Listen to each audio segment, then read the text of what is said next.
નમસ્કાર વિદ્યાર્થી મિત્રો, મારું નામ ગોવિંદ કાર્તિક, ગીતાંજલિ વિદ્યાલય તરફથી ધોરણ 10 સમાજમાં આપણે એકમ નંબર 19 ની ચર્ચા કરીએ છીએ, જેનું નામ છે માનવ વિકાસ. તો માનવ વિકાસની પ્રસ્તાવનામાં આપણે જોઈ ચૂક્યા હતા કે માણસે માત્ર પોતાની જરૂરિયાતને કેવી રીતે સંતોષે છે અને માત્ર એની આવકને ધ્યાનમાં નથી લેવાની, પરંતુ એ આવકનો એ કેટલી જગ્યાએ અને કેવી રીતે એ ઉપયોગ કરે છે એ અંતર્ગત પણ આપણે ચર્ચા કરી ચૂક્યા હતા. એટલે માનવ વિકાસ એ આમ છે એવું શીખવાડે છે કે માનવીની આકાંક્ષા છે, એની જરૂર હોય તેવી જીવન નિર્વાહની આજે સુવિધાઓ ફેલાવવાની જે પ્રક્રિયા છે એ જ એનો માનવ વિકાસ તરીકેનો ઉપયોગ કરવામાં આવતો હોય છે. એટલે વિકાસની દિશામાં માનવ છે એ કેન્દ્રિત અભિગમ છે, કેમ કે માનવ વિકાસ છે એના મૂળ કેન્દ્રમાં માનવ છે, એનો કેન્દ્રિત અભિગમ ગણવામાં આવે છે. એટલે માનવ વિકાસ આપનો ઉદ્દેશ એવો છે કે જીવનની એક સરખી પરિસ્થિતિ, દરેક મનુષ્યની એક સરખી પરિસ્થિતિ ઊભી કરવાનો છે. એટલે લોકોની જે પ્રતિભા છે એ પ્રતિભા અનુસાર સાર્થક અને સર્જનાત્મક જીવન જીવી શકે એનો મુખ્ય હેતુ આજે માનવ વિકાસ આંકમાં આપણને જોવા મળતો રહેલો છે. એટલે આર્થિક વિકાસ થતા આજે લોકોના જીવન ધોરણમાં જે સુધારો નથી થઈ શક્યો એનું મુખ્ય કારણ એની માથાની આવક વધી, પરંતુ આર્થિક જીવનમાં એમાં જે કે સુધારો થવો જોઈએ એ યોગ્ય રીતે સુધારો નથી થયો. એટલે એવું કહેવાય છે કે માત્ર એની આવક ઉપર ધ્યાન નથી રાખવાનું, પરંતુ એ આવકનો એ ઉપયોગ કેવી રીતે કરે છે એ ખાસ કરીને માનવ વિકાસ ઉપર આધાર રાખતો હોય છે. એટલે માનવ વિકાસના 4 સ્તંભની આપણે વાત કરીએ કે સમાનતા, સ્થિરતા, ઉત્પાદકતા અને સશક્તિકરણ. આ માનવ વિકાસના 4 સ્તંભની આપણે ચર્ચા કરી ચૂક્યા હતા. હવે વાત કરવાની છે માનવ વિકાસના એટલે કે હ્યુમન ડેવલપમેન્ટ ઇન્ડેક્સ, એટલે કે રજૂ કરનાર આપણા ભારતના નોબેલ પારિતોષિક વિજેતા ભારતીય મૂળના અર્થશાસ્ત્રી અમર્ત્ય સેને માનવ વિકાસ આંકની વિભાવનાને રજૂ કરી હતી. કોણે રજૂ કરી હતી? તો કે નોબેલ પારિતોષિક વિજેતા ભારતીય મૂળના અર્થશાસ્ત્રી અમર્ત્ય સેને સૌપ્રથમ માનવ વિકાસ આંકની જે વિભાવના છે એ વિભાવનાને રજૂ કરી હતી. શું કહેવા માંગે છે? તો એમને પ્રથમ માનવ વિકાસ આંક 1990 માં પ્રકાશિત કર્યો હતો. ત્યારે 1990 માં પ્રથમ માનવ વિકાસ આંક રજૂ કર્યો. ત્યારથી એ અન્વયે સંયુક્ત રાષ્ટ્ર વિકાસ કાર્યક્રમ દ્વારા માનવ વિકાસ આંકનો જે અહેવાલ છે, એટલે કે 1990 માં જે માનવ વિકાસ આંક પ્રકાશિત થયો અર્થશાસ્ત્રી અમર્ત્ય સેનની મદદથી, એટલે માનવ વિકાસ આંક 1990 માં પ્રકાશિત થયો ત્યારથી તે અન્વયે સંયુક્ત રાષ્ટ્ર વિકાસ કાર્યક્રમ એટલે કે UNDP United Nation Development Programme દ્વારા દર વર્ષે આજે માનવ વિકાસ આંકનો જે અહેવાલ છે એ પ્રસિદ્ધ કરવામાં આવતો રહ્યો છે અને આવે છે. એટલે દર વર્ષે UNDP દ્વારા માનવ વિકાસ આંક પ્રસિદ્ધ થાય છે. શું થાય છે? પ્રસિદ્ધ થાય છે. એટલે એ અન્વયે સંયુક્ત રાષ્ટ્ર વિકાસ કાર્યક્રમ અન્વયે UNDP એટલે યુનાઇટેડ નેશન ડેવલપમેન્ટ પ્રોગ્રામ દર વર્ષે માનવ વિકાસ આંક પ્રસિદ્ધ કરતો રહેલો છે. એનો સિમ્બોલ હું તમને દેખાડું કે કેવા પ્રકારનો સિમ્બોલ છે. આ જે છે એમનો સિમ્બોલ છે, તમે વાંચી શકો છો. UNDP એટલે કે યુનાઇટેડ નેશન ડેવલપમેન્ટ પ્રોગ્રામ, બરોબર છે. તો આ લોકો દ્વારા દર વર્ષે છે એ આંક છે માનવ વિકાસ આંકને પ્રસિદ્ધ કરતા રહેલા છે. એટલે જેમાં આ આંક જે દર વર્ષે પ્રસિદ્ધ થાય છે એમાં જુદા જુદા દેશોના વિકાસની વિભિન્ન નિર્દેશકોના આધારે એક વૈશ્વિક લેવલનું વિશ્લેષણ તૈયાર કરવામાં આવે છે. પરંતુ એ જે વૈશ્વિક લેવલની જે બાબતને રજૂ કરેલી એ બાબત અંતર્ગત જુદા જુદા દેશના વિકાસની વિભિન્ન નિર્દેશકો એમાં લખેલા હોય છે અને એના આધારે વૈશ્વિક લેવલનું વિશ્લેષણ તૈયાર કરવામાં આવતું હોય છે. એટલે સંયુક્ત રાષ્ટ્ર વિકાસ કાર્યક્રમ એટલે કે UNDP દ્વારા, કોના દ્વારા? આનું ગુજરાતી નામ છે સંયુક્ત રાષ્ટ્ર વિકાસ કાર્યક્રમ અથવા UNDP અથવા યુનાઇટેડ નેશન ડેવલપમેન્ટ પ્રોગ્રામ દ્વારા પ્રકાશિત થયેલ પ્રથમ માનવ વિકાસ અહેવાલમાં માનવ વિકાસનો અહેવાલ ની ચર્ચા કરવામાં આવેલી છે. એટલે શું કહે છે કે UNDP દ્વારા પ્રકાશિત કરેલ આંકમાં HDI નો ખ્યાલ પ્રસ્તુત છે. એટલે કે હ્યુમન ડેવલપમેન્ટ ઇન્ડેક્સ માનવ વિકાસ આંકનો ખ્યાલ જ્યારે આજે UNDP દ્વારા એ આંક પસાર કરવામાં આવ્યો ત્યારે અહેવાલ રજૂ કરવામાં આવ્યો એમાં માનવ વિકાસ આંકનો ખ્યાલ પ્રસ્તુત કરવામાં આવેલો હતો. એટલે માનવ વિકાસ આંકના નિર્દેશના આજે સંયુક્ત રીતે એનો ઉપયોગ કરવામાં આવે એટલે કે HDI નો ઉપયોગ છે એ સંયુક્ત રીતે કરવામાં આવે. કેવી રીતે? સંયુક્ત રીતે. એમાં ત્રણ બાબતોનો સમાવેશ કરવામાં આવ્યો. એક સરેરાશ આયુષ્ય. કેટલી બાબત હતી? તો કે સરેરાશ આયુષ્ય. બીજું શિક્ષણ સંપાદન.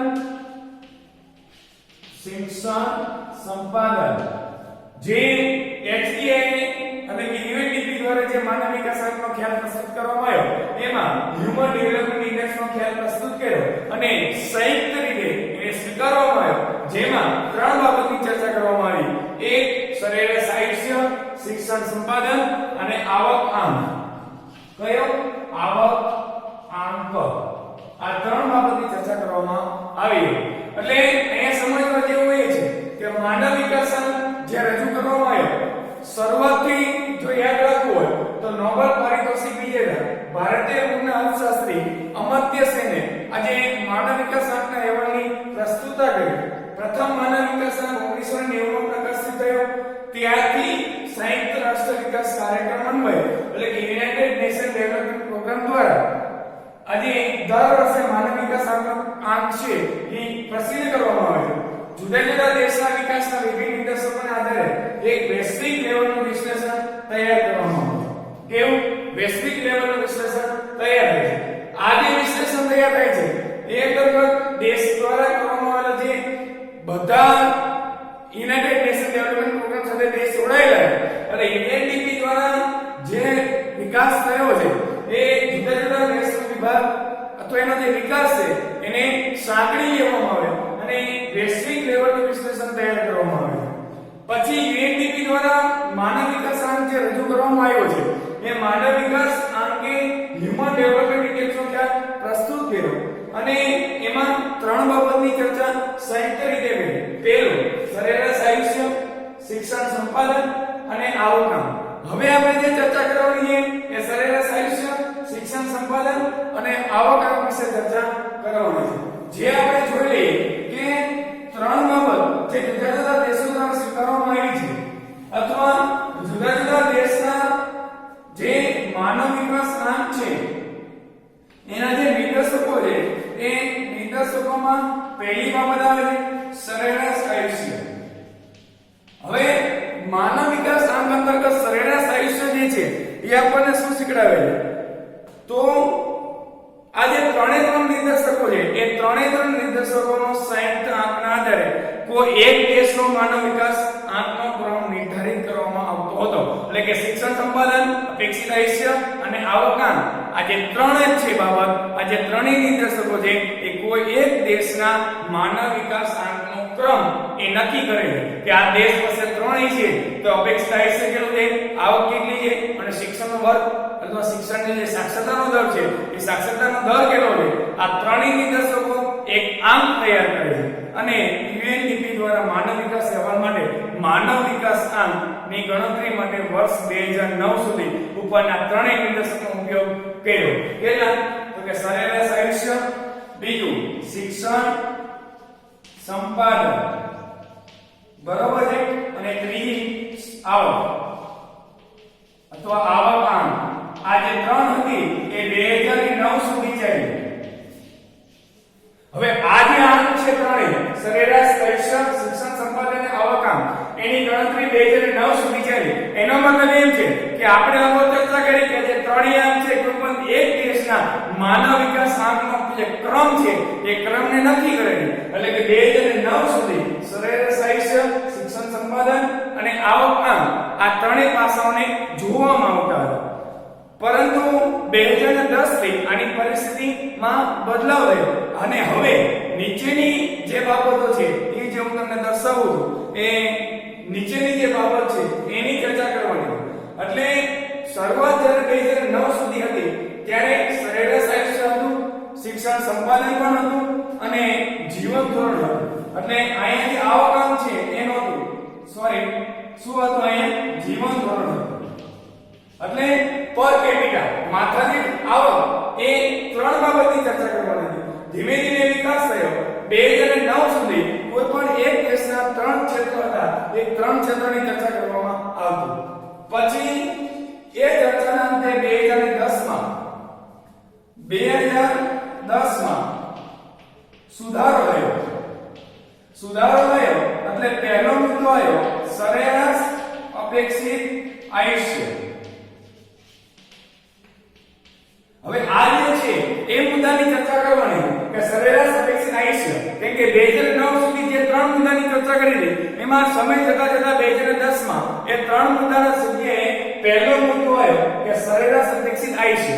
હવે જે આરોગ્ય અને દીર્ઘાયુના માપન માટે હવે આ છે તો આની અમુક શરતો છે કે આટલું હોવું જોઈએ, આટલી આટલા વચ્ચે હોવું જોઈએ અથવા આવી રીતના હોવું જોઈએ. તો પહેલા એને વ્યાખ્યા એવી આપે છે કે સરેરાશ એટલે કે આરોગ્ય અને દીર્ઘાયુના માપન માટે બાળક જન્મ સમયે કેટલા વર્ષનું આયુષ્ય ભોગવી શકશે. શું કહે છે? સરેરાશ એટલે અને દીર્ઘાયુ એટલે કે લાંબી ઉંમર નું બાળક અને સરેરાશ એટલું જીવવું જોઈએ. એટલે કે આરોગ્ય અને દીર્ઘાયુના માપન માટે શું કહે છે કે આરોગ્ય અને દીર્ઘાયુ ના માપન માટે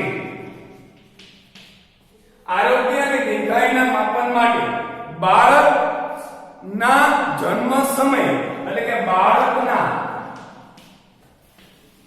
જન્મ સમયે એટલે કે બાળક તે કેટલા વર્ષનું આયુષ્ય ભોગવી શકશે. હવે જન્મો એટલે કે આરોગ્યની દ્રષ્ટિએ અને દીર્ઘાયુના માપન તમે કરો છો કે આ બાળક છે એ જન્મે ત્યારે હવે આટલા વર્ષનું જીવી શકશે. એટલે કે દીર્ઘાયુના માપન માટે બાળકના જન્મ સમયે તે શું કહે છે કે કેટલા વર્ષનું આયુષ્ય ભોગવી શકે એ તે કેટલા વર્ષનું આયુષ્ય ભોગવી શકશે તેવી અપેક્ષાને, કેમ કે તમારે અપેક્ષા કરવાની તમે કોઈની કરતા વધારે પણ જીવે ઊંચું પણ જીવે. એટલે આરોગ્ય અને દીર્ઘાયુના માપન માટે બાળકના જન્મ સમયે તે કેટલા વર્ષનું આયુષ્ય ભોગવી શકશે એવી અપેક્ષાને અપેક્ષિત આયુષ્ય તરીકે ઓળખવામાં આવે છે. હવે એમાં એક લિમિટ નક્કી કરી છે કે મહત્તમ છે એ આટલું તો જીવવું જોઈએ અથવા જીવશે. દાખલા તરીકે 83.6 વર્ષ એ મહત્તમ છે અને ન્યૂનતમ 20 વર્ષ. બરાબર છે? ન્યૂનતમ કેટલું છે? 20 વર્ષ છે એ નિર્ધારિત કરેલું છે. એટલે કે આરોગ્ય અને દીર્ઘાયુના માપન માટે બાળકના જન્મ સમયે તે કેટલા વર્ષનું આયુષ્ય ભોગવી શકશે એવી તમે અપેક્ષા રાખો છો કે આટલું જીવી જવો. કીધું તો કે 80 વર્ષ ને 83 વર્ષ સરેરાશ જીવવો જોઈએ અને ન્યૂનતમ છે એ 20 વર્ષ એનું જીવન છે એ જીવતો જીવે. હવે પ્રશ્ન એ રહે કે તમે ધોરણ 8 માં શીખી ચૂક્યા કે મહત્તમ અને ન્યૂનતમ આયુષ્ય જે છે એ આપણે શીખીએ ધોરણ 8 માં. છેલ્લે આપણે ચર્ચા કરી કે જે અમીર વર્ગના બાળકો છે અને ગરીબ વર્ગના બાળકો છે એ બંને વચ્ચે આ તફાવત જોવા મળતો હોય છે. કેમ? તો કે મહત્તમ આયુષ્ય છે એ 83 વર્ષનું અને ન્યૂનતમ આયુષ્ય છે એ 20 વર્ષનું. ખાસ કરીને જે ન્યૂનતમ આયુષ્ય છે એક તો પોષણ પૂરતું પ્રાપ્ત ન થયું પ્લસ આરોગ્યની સારવાર સારી ન થઈ એટલે કમસે કમ આ જે બે વસ્તુ પ્રાપ્ત ન થાય એટલે કુપોષણ બાળકનો જન્મ થતા માતાને પણ પૂરતું પોષણ ન મળ્યું હોય એટલે એની માતા છે એને બાળકને કુપોષણ વાળો જન્મ આપશે. એટલે કે કુપોષણયુક્ત બાળક એ 20 વર્ષ સુધી અને ઉત્કૃષ્ટ બાળક છે એ 83 વર્ષ સુધી પોતાનું જીવન જીવશે એવી અપેક્ષા રાખવામાં આવતી હોય. એટલે આટલી ચર્ચા કર્યા પછી માનવ વિકાસ અહેવાલ 2015 માં ભારતનો જે અપેક્ષિત આયુષ્યાંક છે એ 68 વર્ષનો જ હતો. પણ ક્યારે? 2015 માં. બરોબર છે. 2015 માં જે અપેક્ષિત આયુષ્ય વર્ષ હતું, માત્ર ભારતની વાત કરે તો ભારતમાં 68 વર્ષ સુધી માણસ છે એ પોતાનું જીવન જીવી શકશે. હવે એ કેમ નથી એવું હોય તો કે જુદા જુદા દેશનો જે વિકાસની ગાથા છે એ વિકાસ અંતર્ગત ભારતે કરેલી જે કે પ્રગતિ છે એ પ્રગતિ અંતર્ગત આપણને ખ્યાલ આવશે કે ભારત દેશના જેટલા પણ નાગરિકો છે એ 68 થી 70 વર્ષ સુધીનું અપેક્ષિત આયુષ્ય ભોગવી શકશે. તો આટલી ચર્ચા છે એ અપેક્ષિત આયુષ્ય અંતર્ગત આપણે કરવાની. પછી 2010 અંતર્ગત જે સુધારો આવ્યો એ સુધારામાં બીજી બાબત હતી તો કે શિક્ષણ સંપાદન. હવે શું આવશે? શિક્ષણનું સંપાદન. એટલે કે શિક્ષણની ચર્ચા કરવી હોય તો શિક્ષણ જે આંક છે એમાં બે નિદર્શનનો સમાવેશ કરવામાં આવે. એક તો કે શાળાકીય સરેરાશ વર્ષ અને બીજી બાબત આવશે અપેક્ષિત શાળાકીયના વર્ષો. એટલે પહેલી કઈ આવે કે સરેરાશ શાળાકીય વર્ષ. આમાં પાછી બે પોઈન્ટની વાત કરવાની છે. તો પહેલા કઈ પોઈન્ટ આવશે કે સરેરાશ શાળાકીય વર્ષો. હવે એમાં શું આવશે તો કે 25 વર્ષની પુરુષ વ્યક્તિએ અથવા પુખ્ત વ્યક્તિએ શાળામાં વિતાવેલા વર્ષ એટલે કે શાળાકીય વર્ષ. એટલે શું કહે છે કે શાળામાં વિતાવેલા વર્ષ. પણ કોણ? તો કે પુખ્ત વ્યક્તિએ શાળામાં વિતાવેલા વર્ષ એટલે કે સરેરાશ શાળાકીય વર્ષો. બરોબર છે. પછી હવે એમાં પણ એ લોકોએ મહત્તમ અને ન્યૂનતમ મૂલ્ય આપ્યું. તો કે મહત્તમ મૂલ્ય છે એ 13 વર્ષનું હોય કે 13 વર્ષ સુધી સરેરાશ આયુષ્ય અંતર્ગત શાળામાં પોતાનું જીવન છે એને ગુજાર્યું હોય અને ન્યૂનતમ છે એ 0 વર્ષ નિર્ધારિત કરેલો હોય. હવે આવું કેમ?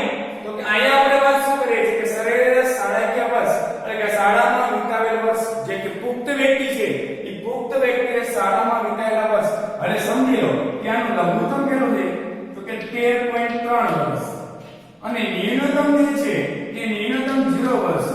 હવે 0 વર્ષ કામ કે જન્મ સમયે પૂરતું શિક્ષણ પ્રાપ્ત ન થયું હોય એ ગવર્નમેન્ટ સ્કૂલમાં પણ ભણવા ન જતો હોય અથવા ભણવા દેવા ન જવા દેતા હોય એટલા માટે ન્યૂનતમ 0 વર્ષ અને લઘુત્તમ 13 વર્ષ.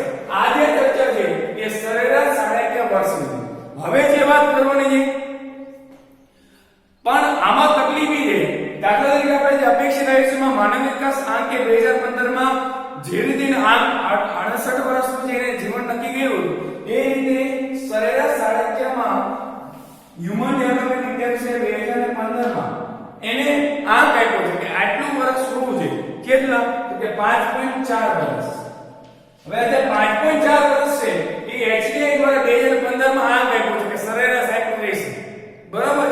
હવે બીજા મુદ્દાની વાત કરવાની છે આમાં એટલે કે સરેરાશ શાળાકીય વર્ષ એટલે એમાં અને બીજી કઈ બાબત છે તો કે અપેક્ષિત શાળાકીય વર્ષ એટલે કે આટલું તો હોવું જ જોઈએ. કેટલું? તો કે અપેક્ષિત શાળાકીય વર્ષ. હવે કેટલું?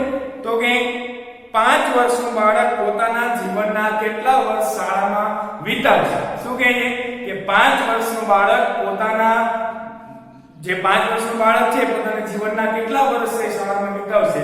તો એમાં 18 વર્ષ ઉચ્ચતમ છે, ન્યૂનતમ 0 વર્ષ. બરાબર છે. એટલે જો સરેરાશમાં આપણે શું કીધું છે કે પુખ્ત વયનો જે બાળક છે શાળામાં વિતાવેલા વર્ષ કેટલા હોય? લઘુત્તમ 13 અને ન્યૂનતમ 0. પણ સરેરાશ 5 વર્ષ નક્કી કર્યો. જ્યારે અપેક્ષિત શાળાકીય વર્ષમાં શું કહે છે કે 5 વર્ષનું જે બાળક છે એ પોતાના જીવનના કેટલા વર્ષ શાળામાં કાઢશે? તો કે લઘુત્તમ 18 વર્ષ અને ન્યૂનતમ 0 વર્ષ. કદાચ ન પણ જાય 18 વર્ષનો પુખ્ત વય સુધીનો ભણે, બરોબર, 18 વર્ષ સુધીમાં ન પણ ભણે અને ભણે તો 18 વર્ષ સુધી પોતાનું જીવન છે એ શાળામાં ગોઠવશે. એટલે અપેક્ષિત શાળાકીય વર્ષનો જે આંક છે એ 11 વર્ષનો છે. 11.7 વર્ષ 2015 નો 11.7 વર્ષનો અપેક્ષિત અંશાંક છે. મહેરબાની કરીને દરેક વિદ્યાર્થીને વિનંતી કરું છું કે મુદ્દા વાઇઝ આ બાબત લખી નાખજો.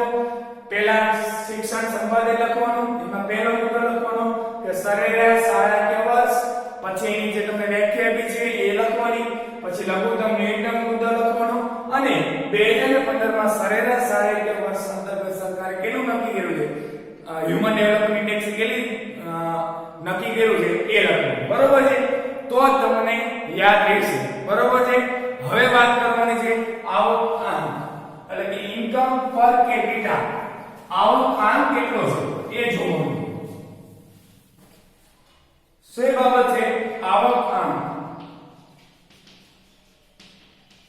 એટલે કે વ્યક્તિની આવક કેટલી છે એની ચર્ચા કરવાની છે. બરોબર છે? તો વ્યક્તિની આવક એટલે કે જીવન નિર્વાહના માપન માટે માથાદીઠ કુલ ઘરેલું પેદાશ. શું કહે છે કે જીવન નિર્વાહના માપન માટે, જીવન નિર્વાહના માપન માટે કુલ ઘરેલું પેદાશ, માથાદીઠ કુલ ઘરેલું પેદાશ, માથાદીઠ કુલ ઘરેલું પેદાશ એટલે ગ્રોસ નેશનલ ડોમેસ્ટિક પ્રોડક્ટ એટલે કે જીડીપી. શું થશે? GDP, gross domestic product per capita. Gross domestic product per capita એટલે માથાદીઠ કુલ રાષ્ટ્રીય આવક એટલે કે gross national income, gross national income per capita સાથે પ્રતિસ્થાપિત કરવામાં આવે છે. એટલે કે જીવન નિર્વાહના માપન માટે માથાદીઠ કુલ ઘરેલું પેદાશને માથાદીઠ કુલ રાષ્ટ્રીય પેદાશ અથવા તો આવક સાથે પ્રતિસ્થાપિત થાય છે. બરાબર? એટલે કે જીડીપી એટલે કે કુલ gross domestic product per capita અને માથાદીઠ કુલ રાષ્ટ્રીય આવક એટલે કે GNR, gross national income per capita સાથે આજે એને પ્રતિસ્થાપિત કરવામાં આવે છે. બરોબર છે? આ બંનેના ફૂલ ફોર્મ તમારી બુકમાં આપ્યા છે, તમારે યાદ રાખવું.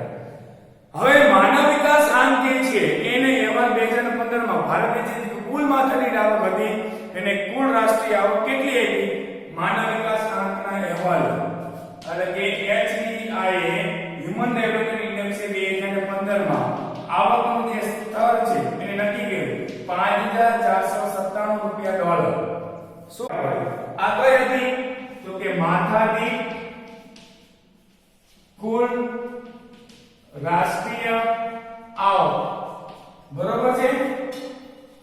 શું છે કે 2015 માં HDI આવક નિર્ધારણ કર્યું $5497 જે મારી માથાદીઠ કુલ રાષ્ટ્રીય આવક હતી અને માથાદીઠ કુલ ઘરેલું પેદાશ તો કે $5238 જે મારી માથાદીઠ કુલ ઘરેલું પેદાશ એટલી હોવી જોઈએ. એટલે કે આ બંનેને પ્રતિસ્થાપિત કરવામાં આવે છે. જીવન નિર્વાહના માપન માટે માથાદીઠ કુલ ઘરેલું પેદાશને માથાદીઠ કુલ રાષ્ટ્રીય આવક સાથે પ્રતિસ્થાપિત કરવામાં આવે છે. એમાં HDI 2015 માં આવક નિર્ધારણ કર્યું $5497 માથાદીઠ કુલ રાષ્ટ્રીય આવક અને $5238 માથાદીઠ કુલ ઘરેલું પેદાશ. અને માથાદીઠ આવકની ગણતરી હંમેશા જે તે દેશની આવકને અમેરિકાના ચલણમાં ગણવામાં આવશે. આ આવક છે એનું નક્કી છે કે ગમે હોય, ગમે તે દેશ હોય, પણ હંમેશા અમેરિકાના ચલણમાં જેને ગણવામાં આવશે, જે સમખરીદ શક્તિ તરીકે પણ ઓળખવામાં આવે છે. એટલે કે પર્ચેસિંગ પાવર પાર્ટી એટલે કે ગમે તે દેશનું હોય હંમેશા માપન અમેરિકી ચલણમાં થશે અથવા અમેરિકાના ચલણમાં થશે. એટલે કે સમશરીક શક્તિ તરીકે પણ એને ઓળખવામાં આવે છે, એટલે કે પર્ચેસિંગ પાવર પાર્ટી તરીકે એને ઓળખવામાં આવતો હોય છે. તો આટલી ચર્ચા છે એ આજે આપણે અહીંયા કરી છે. હવે વાત કરવાની છે માનવ વિકાસ અહેવાલ, એટલે કે આખો અહેવાલ આપણને શું સમજાવવામાં આવે છે, કયો દેશ કેટલામાં સ્થાન ઉપર છે, ભારત દેશ કેટલામાં સ્થાન ઉપર છે, એની ચર્ચા કરવાની રહેશે. તો એની ચર્ચા હવે પછી આપણે નેક્સ્ટ સેશનમાં કરશું. ઘેર રહો, સુરક્ષિત રહો. ધન્યવાદ.